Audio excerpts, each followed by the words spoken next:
17h, 19h, Supernova. Avec Lucille Lermite et des gens bien. Et c'est l'heure de la chronique de notre Fifi du Calvaire, une chronique toute bleue, dites donc. Bonjour Lucille, absolument. Aujourd'hui, le bleu est une couleur chaude sur Nova, bleu comme les yeux d'Isabelle, bleu comme les mots bleus qu'on dit avec les yeux, mais surtout bleu comme un cachet de PrEP. Ah, mais c'est vrai que tu nous en parles souvent de cette PrEP, mais alors ça, de quoi s'agit-il, dites donc? Oui, effectivement, ça fait un moment, j'en parle souvent dans cette chronique, et depuis quelques années, dès qu'on parle de prévention contre le VIH-Sida, on évoque cet anagramme. Et on va faire aujourd'hui une petite séance de rattrapage pour les deux du fond, là, qui n'ont pas suivi, et on va tenter d'approfondir un petit peu les connaissances pour celles et ceux qui connaissent déjà la PrEP. Alors la PrEP, c'est la contraction de prophylaxie pré-exposition. Ça consiste à prendre un traitement préventif pour éviter d'être contaminé par le VIH, virus responsable du sida. D'accord, et c'est comme un genre de vaccin ou... Non, pas du tout. Pour comprendre comment fonctionne la PrEP, il faut expliquer certaines particularités du VIH, qui expliquent aussi pourquoi nous n'avons toujours pas de vaccin efficace. En 3 minutes, c'est audacieux.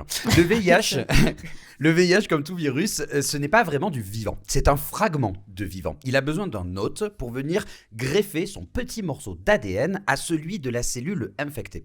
Et pour ça, il va venir se fixer à des sortes de petits crochets sur la membrane des cellules. Le corps humain étant vachement bien fait, le système immunitaire apprend à reconnaître les virus afin de les identifier et éviter une nouvelle contamination à chaque fois que le virus se pointera, jusqu'à une nouvelle mutation.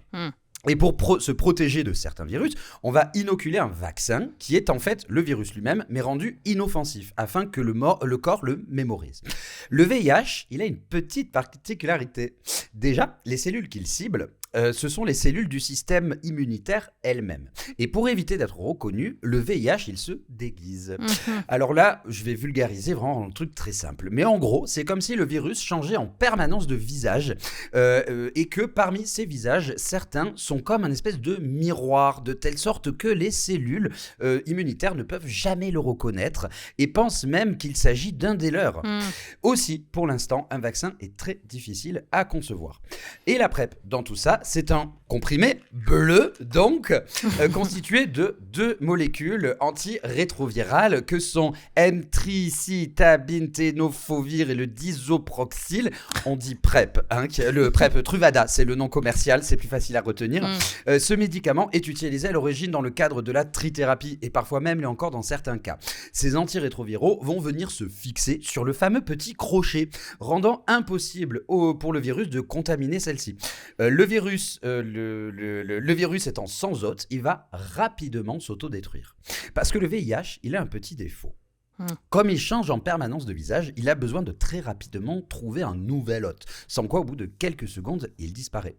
La PrEP, c'est donc un traitement qu'on va prendre chaque jour, ou bien à chaque prise de risque d'exposition au VIH pour se permettre d'être immunisé. Donc rien à voir avec un vaccin. D'accord, mais alors ça semble un peu trop beau comme ça marche vraiment bien? Et oui, Lucille, la PrEP est efficace à 99,9%. Ah ouais. Et d'ailleurs, depuis 2016, où son utilisation a été officiellement prescrite aux populations les plus à risque, c'est la première fois depuis l'apparition du virus qu'on remarque une diminution des contaminations. D'accord, mais ça protège que du VIH, pas des autres infections sexuellement transmissibles. Absolument, la PrEP protège uniquement du VIH, mais pas seulement en fait finalement. Parce que prendre la PrEP, ce n'est pas seulement avaler un petit cachet bleu, c'est aussi un suivi médical. Tous les 3 mois, on va faire des dépistages de toutes les IST avec prélèvement sanguin, urinaire, anal et même dans la gorge.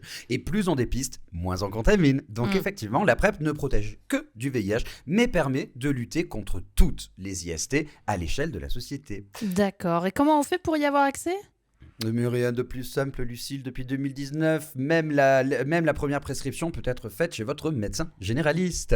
Et si vous n'êtes pas trop à l'aise avec le fait de parler de ça au médecin de famille, vous pouvez vous rendre au centre de dépistage qu'on appelle les Cégides le plus proche. Et vous pouvez tout simplement voir où est-ce que vous trouverez ça sur le site de AIDS, www.aids.org. Et je rappelle qu'en France, la PrEP est totalement gratuite. Oui, ça, effectivement, il faut le dire, c'est très important et espérons que ça continue ainsi. Oui. Ouais, merci Fifi du Calvaire. Vous êtes très belle en bleu, ma chère. Voilà, Merci je tenais à vous le beaucoup. dire. À la semaine prochaine. À la semaine prochaine.